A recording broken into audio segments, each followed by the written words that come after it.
안녕하세요. 부자노트입니다. 오늘은 부동산 상승 하락보다 더욱 중요한 포인트가 무엇인지에 대해서 한번 같이 얘기해 보도록 하겠습니다. 그럼 바로 시작하도록 하겠습니다. 저는 현재 부동산 시장에서 개별 상승 하락 등락보다 더욱 중요한 포인트가 있다고 생각을 하거든요. 저는 바로 유동성이라고 생각을 합니다. 이제 저는 개인적으로 금리를 생각하거나 우려할 시점은 지났다고 생각을 하거든요. 이미 모두가 아직은 고금리를 유지하고 있지만 그런 부분을 다 인지하고 있고, 그래서 지금 영끌에서 투자하려는 분은 없잖아요. 그래서 그렇게 다 인지를 하고 있고, 그리고 방향성, 이제 곧 정점이라는 거 다 알고 있고, 언제 금리 인하가 벌어지느냐 그 시점 속도의 문제이지 내려올 거는 방향성이 거의 정해져 있잖아요. 그래서 금리를 생각하거나 우려할 시점은 지났다라고 생각을 하고, 저는 유동성에 대해서 앞으로 더욱 초점을 맞춰서 시장을 봐야 된다고 생각을 합니다. 유동성이 중요한지는 코로나 시절에 다 느꼈잖아요. 엄청난 자산 상승을 가져왔고, 그만큼 유동성이 엄청 큰 힘을 가지고 있는데, 지금 제가 다양한 뉴스 기사를 이따 보여드리겠지만, 전 세계가 아직도 고금리 그리고 긴축은 할 거다, 양적 긴축을 얘기하고 있지만 다들 유동성을 늘리고 있거든요. 그래서 이런 부분에 대해서 조금 초점을 맞추고 자산 시장을 봐야 되지 않을까. 그래서 앞으로는 금리보다 유동성이 더 핵심 포인트다라고 생각을 합니다. 그래서 이 유동성이 늘어나게 되면 지금도 이미 인플레이션이 많이 높아진 상황이지만 고인플레이션 시대가 유지될 수가 있고, 그럼 화폐 가치가 하락을 하겠죠. 그래서 자산 가격도 상승하겠지만 자산 자체가 좋아진다기보다는 화폐 가치가 똥이 되다 보니까 그만큼 명목 자산 가치가 가격이 상승하지 않을까. 그래서 이런 부분에 대해서 유동성에 좀 더 초점을 맞추고 앞으로 자산 시장을 봐야 되지 않을까에 대해서 한번 얘기해 보도록 하겠습니다. 유럽부터 먼저 얘기를 드리면, 유럽은 인플레가 많이 꺾인 상황이에요. 그래서 한국도 2% 후반대가 나오고 있지만 유럽은 이미 기사에서는 2.5% 그리고 2% 초반대까지 거의 근접을 했거든요. 그래서 지금 미국이 금리 인하가 필요 없다 이렇게 연준 임원들이 얘기를 하고 있는데, 연준 위원들이 얘기를 하고 있는데, 유럽에서는 중앙은행이라든지 각종 인사들께서 6월부터 먼저 할 수 있다. 미국과 다르게 우리 먼저 할 수 있다라는 얘기를 먼저 하고 있어요. 그리고 밑에 기사에서도 보면 유럽 중앙은행이 금리 인하 시그널을 내보냈고, 그래서 3일 연속 최고치다. 지금 전 세계 증시들이 다 좋은 모습을 보여주고 있어요. 유럽은 개별 산업이 어떻게 호조를 냈다, 이런 거 실적을 많이 냈다 이런 것보다는 지금 금리 인하 기대감 때문에 미국보다 먼저 6월부터 빠르게 진행하지 않을까라는 기대감에 주식시장들이 다 좋은 모습을 보여주고 있습니다. 내달 6월부터 가능성이 있다. 그리고 이미 물가는 2%대 목표치에 거의 왔다. 경제도 그렇게 미국만큼 좋은 상황은 아니잖아요. 먼저 할 수 있다라는 얘기를 유럽에서는 하고 있습니다. 그리고 중국은 좀 서방 국가들이랑 좀 경우가 달랐죠. 오히려 스태그플레이션, 물가가 낮아지는 현상이 있었고, 그걸 위해서 경기 부양을 하기 위해서 항상 유동성을 공급하겠다라는 얘기를 했었고, 추가적으로 최근에 189조 원에 해당하는 초장기채 발행 계획을 내면서 여기도 유동성을 공급하는 방향으로 가고 있다. 189조 원 하고 20년, 30년, 50년 이렇게 초장기채로 발행할 계획이다. 이런 어려운 내용을 차치하고서라도 결국에는 유동성을 공급하겠다는 얘기죠. 이렇게 중국에서 유동성을 공급한다는 기사가 나오다 보니까 홍콩 증시도 그렇고, 중국의 항생지수죠. 항생지수도 정책 기대감에 지속적으로 상승세를 보이고 있다라고 보시면 될 것 같습니다. 그 다음에 미국, 가장 중요한 미국이죠. 미국도 최근에 지금 TGA라고 일반 계정, 정부, 간략하게 얘기해서 정부 계좌라고 보시면 될 것 같아요. 정부 계좌에서 지금 2200억 달러를 풀었다. 거의 300조 가까운 돈이거든요. 이것도 지출이 되고, 복지나 인프라 예산, 공무원 이렇게 급여로 나갔다. 이런 것들이 또 결국에는 정부 지출이 시장에 유동성을 공급하는 거잖아요.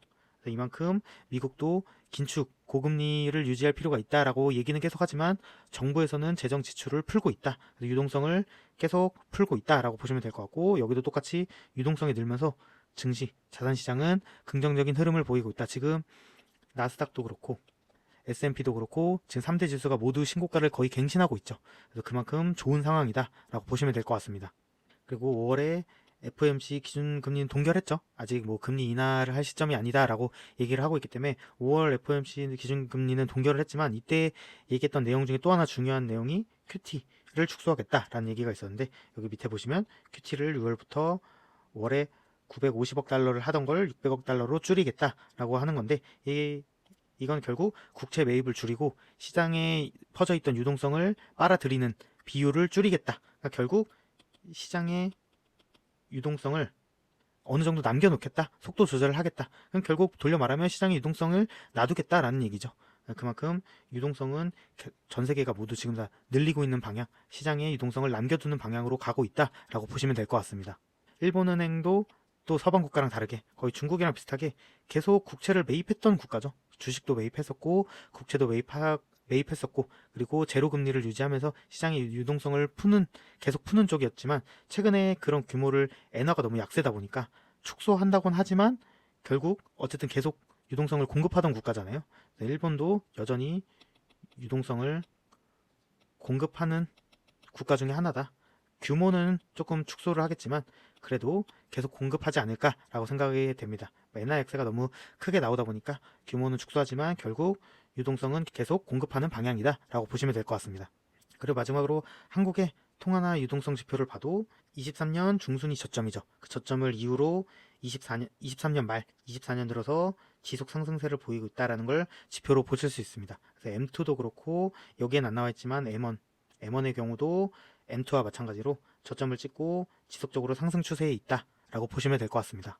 이렇게 유동성에 대해서 기사들이나 지표를 봤는데 모두가 유동성을 늘리고 있는 방향으로 가고 있다고 보시면 될 것 같습니다.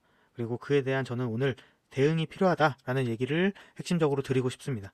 그래서 부동산 투자가 자기가 안 맞거나 뭐 부동산 투자가 정답이라고 얘기하는 건 절대 아니에요. 제가 부동산 투자를 공부하고 부동산 투자를 주로 얘기하지만, 그렇다고 해서 오늘 주제는 이렇게 유동성이 늘고 있으니까 이런 늘고 있는 상황에 맞춰서 상황 대응이 필요하다는 거지, 뭐 다른 많은 거 있잖아요. 원자재에 투자한다던가 뭐 금에 투자한다던가 아니면 주식에 투자한다던가 다른 자기가 가장 잘할 수 있는 분야로 이런 인플레이션에만 대응하면 된다고 일단 생각을 합니다. 그런 부분이 핵심이라고 얘기를 드리고 싶고, 아까 말씀드렸다시피 인플레이션이 계속 유지되는 시대가 될 것이라고 예상이 되고, 그럼 화폐 가치가 하락하잖아요.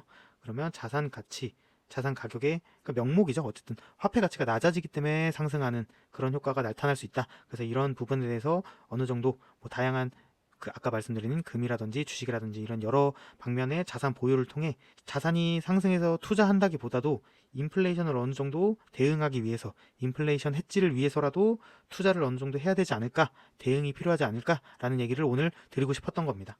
하지만 처음에도 말씀드렸다시피 고금리 상태인 건 맞잖아요. 언제 내려갈지 모르긴 하겠지만, 그리고 내려가긴 하겠지만 아직 고금리를 유지하고 있기 때문에 절대 무리한 실점은 아니라고 생각을 하고, 그러니까 부동산 투자에 대해서도 얘기를 드리면, 부동산 투자에 있어서도 저는 지금은 개수를 막 늘린다던가 뭐 지방에서 새로운 기회를 찾으러 여러 개 개수를 늘린다고 한다던가 이런 부분에 대해서는 절대 반대를 드리고, 저는 상급지 갈아타기라든지 이번 기회에 뭐 부동산을 가지고 계시지 않으신 분들이라면 뭐 전세나 월세로 사는 것보다 좀 괜찮은 가격대에 좋은 부동산을 매수하는 건 어떤지, 이런 부분에 대해서 한번 검토해 보면 좋지 않을까라는 얘기를 드리는 겁니다. 그래서 좋은 자산을 보유할 때다라고 말씀을 드리고 싶고, 그리고 또 하나 말씀드리면, 저는 중하급지 서울입니다. 서울의 중하급지 외곽에 거주 요건 좋은 곳들 있잖아요. 역세권에 뭐 강남으로 접근성, 출퇴근성이 좋은 곳들, 그런 곳들이 압구정, 반포, 잠실, 헬리오, 송파 이런 것들 상급지들이 거의 지금 정고점에 가깝게 회복한 거에 비해서는